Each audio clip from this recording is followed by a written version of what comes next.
In today's episode, I'm going to show you how to make the tenderest, most flaky buttermilk biscuits from scratch the easy way.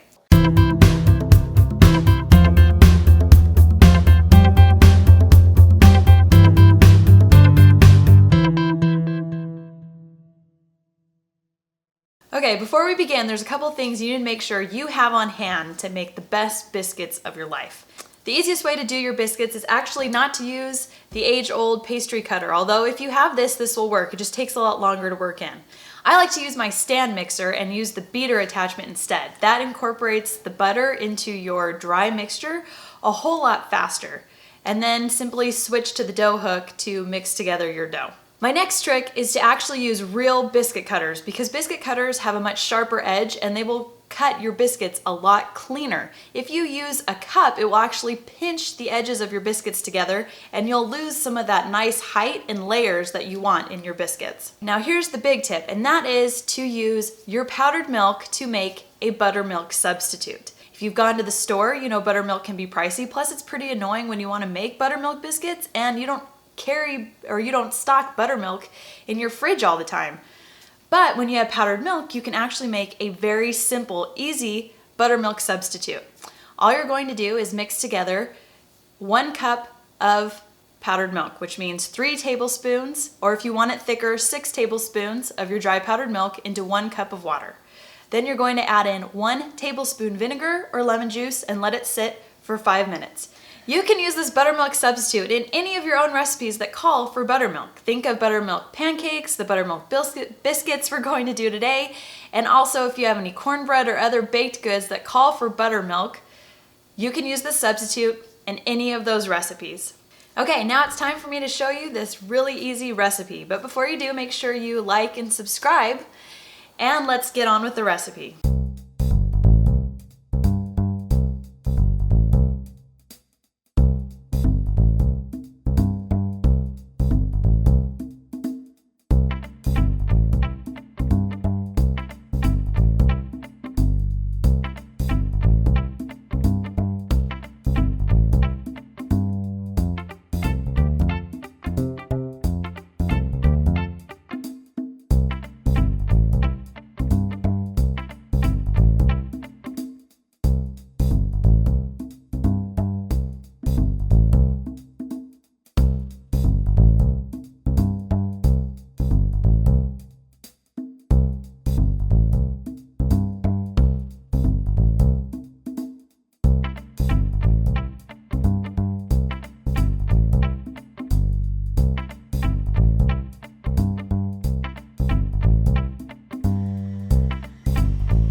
Thanks for watching. Leave a comment below with your favorite way to use buttermilk.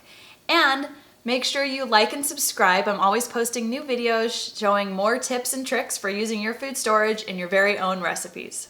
And be sure to follow me on Instagram and check us out on Pinterest.